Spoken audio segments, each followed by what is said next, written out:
Back again one more time to talk about immigration, which makes sense since these are our immigration and industrialization visuals.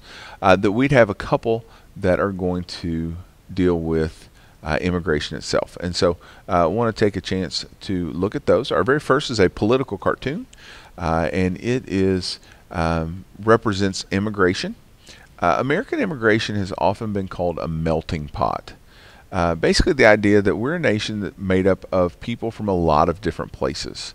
And as new cultures and new people come in, they kind of add their flavor into the mix. You know, almost like a good vegetable soup or something like that. It doesn't taste like any one particular vegetable. It's taking flavors from all of those.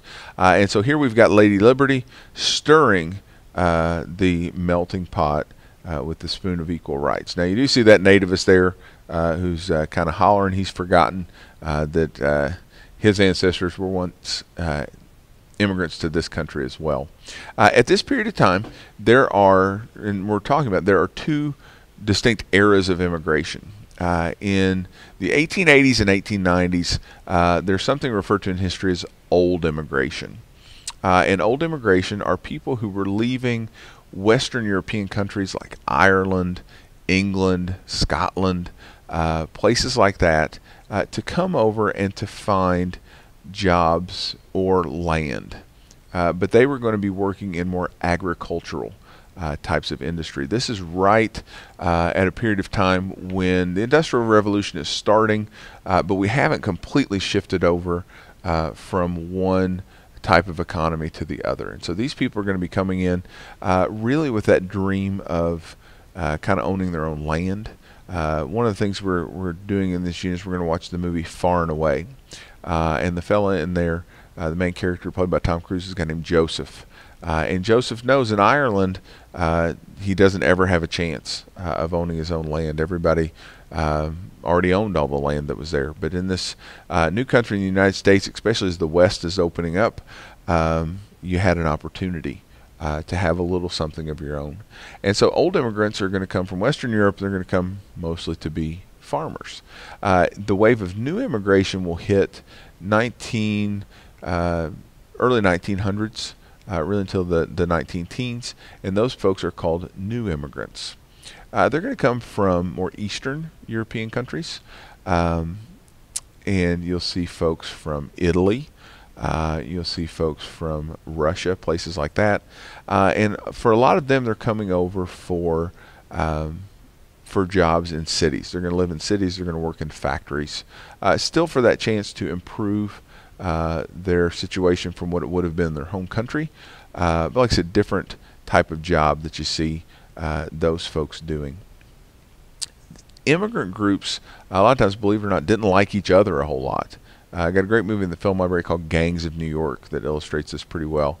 Basically, these immigrant groups are fighting for acceptance, and so kind of the last group to get off the boat is the next one that's getting picked on. The Irish and the Italians had some huge rivalries during this time. But again, the idea is that this has been a country built on immigration, and these are just two early periods of it. But those folks coming in are going to make contributions to society and culture that would mean, if they weren't there, we'd have a very different America in 2020 than what we do. On the East Coast, so if you're coming into a place like New York, there were immigration stations that were set up all across the coast. This is the most famous. This is Ellis Island. Ellis Island is on an island right off the coast of New York City. It sits next to another island called Liberty Island, which is where the Statue of Liberty is located. Today you can visit both of those. There are museums on both islands. We don't use Ellis Island for immigration anymore, but it's an immigration museum. On the playlist, I'm going to post a clip from Hitch. If you've seen that movie with Will Smith where he takes a date into Ellis Island to rather hilarious results. But it gives you a really good view of the museum in that film. I've been a couple of times. It's a really, really neat place to go and see. But in the late 1800s, early 1900s, this would have been, right, you've left your home, And for these folks, this is a permanent leaving of home. When you left, you probably spent most of what you had to get over here to give yourself a shot in the United States. And so you can imagine, after journeying across the ocean for days and days, finally seeing your first glimpse of the Statue of Liberty there in there off the coast of New York, and then coming into Ellis Island, and basically, if you could buy a first or second class ticket most of the time on a boat like this, you were able to go directly into the city. Lower classes would have had to come through Ellis Island. Ellis Island's going to ask you a couple of things. They're going to give you a health screening to make sure that you are healthy enough to come in. If you had a minor illness, there was actually a hospital on Ellis Island. If you were found to be too sick, the shipping company that brought you actually had to take you back. They would take you back and put you on back on the boat to go back to that country. They would also ask your name when you came through. There are great records online of all the people that passed through Ellis Island. Might be a cool thing to visit ellisisland.org and plug your own family name in there and see how many people with your last name have come through Ellis Island. They say about a third of people in the United States can trace their heritage back to somebody who came through Ellis Island. When you come through, a lot of times though it can be a little confusing because people would change their names. They would try to Americanize or shorten names that maybe had a little bit more of an ethnic feel to them. And so for a lot of folks, if you're doing family history, finding Ellis Island can be a stopping point until you figure out maybe what names were when people were coming over.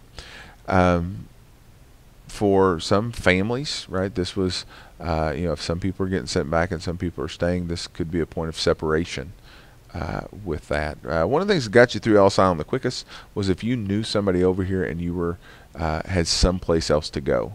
As you can imagine, New York starts to fill up pretty quickly with all the people that are going to be coming in, and so if you knew somebody, say in Indiana, something like that, that was a great way to speed up the process of getting through Ellis Island, because they knew you weren't going to, you were going to be moving on, right? Not packing the streets of New York. Ellis Island's used for many years. And like I said, falls into disrepair. We've got other ways that we process immigration today, but it definitely had a huge part to play in that story. On the left coast, as they say in the rap game, we have Angel Island, which is doing exactly the same thing, but in the bay off of San Francisco. So out there with Alcatraz and the Golden Gate Bridge, you've got Angel Island. These immigrants are going to be coming mostly from Asia, though. And you're going to see some of the first quotas being put on these immigrants as they're coming in some racially charged decision making. These folks are at a little bit of a disadvantage because it was easier to see or identify immigrants who were coming from Asia than maybe it was in New York City to identify those Irish immigrants who are coming off the boat that don't have flaming red hair or don't let you hear their accents when they came in. But these people coming into Angel Island is going to do exactly the same thing. And these folks are going to make amazing contributions to American society. Immigrants will connect the country via railroad with some of the work that's there. You also see a lot of them founding businesses in San Francisco and really kind of weaving into the fabric. If you go to San Francisco today, there's a wonderful section of the town called Chinatown, where you can buy gifts and get different types of food and things like that. And there's some of that in a lot of cities. You'll see Little Italy's in a particular city, which would be a place where immigrants were hanging out. It was safer that way, right? You lived near each other because you had a shared culture, maybe a shared language if you were coming from a country that where English wasn't the first language they were speaking. And so for immigrants, it was safer to kind of stick together in that way as well. There were people that were helping. This guy is one of them. This is a political cartoon of a guy named Boss Tweed. And as these immigrants start to come in, there's really not a system that the United States has for processing them. And so there is an opportunity for people to step in there and fill a gap. Not always with the most noble of intentions. This guy is a city boss in New York City. He ran a place that was known as Tammany Hall. And basically what he would do is when people were coming off the boat, immigrants were coming off the boat, he'd have representatives there with maybe a warm bowl of soup, something to eat waiting on them. And then he would help them, or his organization would help them find jobs and a place to stay. Now that sounds awesome, right? Because he would also start them on the path to citizenship. He's got kind of an ulterior motive, though, because what he's doing is he is expecting these people to vote the way that he tells them to vote when the time comes. Now, for most of them, that's not a big deal. They've never lived in a place where they've voted before, and you're getting all these wonderful things in exchange for a vote. It's a pretty good trade-off. But what it does is it makes him extremely powerful. He's got huge immigrant blocks that he can cause to vote for one particular candidate or another, making him one of the most powerful men in the city. If you wanted to be elected, you had to play ball with him. And so it ends up getting him in a little bit of trouble. He had a legit construction business that is awarded a contract to build a new city hall in New York City. The only problem is his bid was $25 million more than the next highest bid, and so basically he'd gotten that contract because of who he knew. Corruption is exposed by newspaper reporters in New York, and the power of Tammany Hall is broken. This was something that happened in a lot of cities around the country, and really, not that these guys were doing a great thing, but you can't really blame them. They're filling a need. Nobody else was helping these immigrants out, and if people had been doing the right thing, these guys don't come to power that way. But there were an awful lot of folks that these guys helped on the path to the American dream. If you're interested in the immigrant journey, I'll put some videos on the playlist for you that talk about it. There's a fantastic book on our college bound list called The Jungle. A guy named Upton Sinclair, and it's a group of Polish immigrants who come over to work in the meatpacking industry in Chicago. Will tell you that some of the descriptions of the meatpacking industry are fairly disgusting. For about a half hour after I finished that book, I turned vegetarian, and then I remembered how much I like Texas Roadhouse, so it didn't stick very long.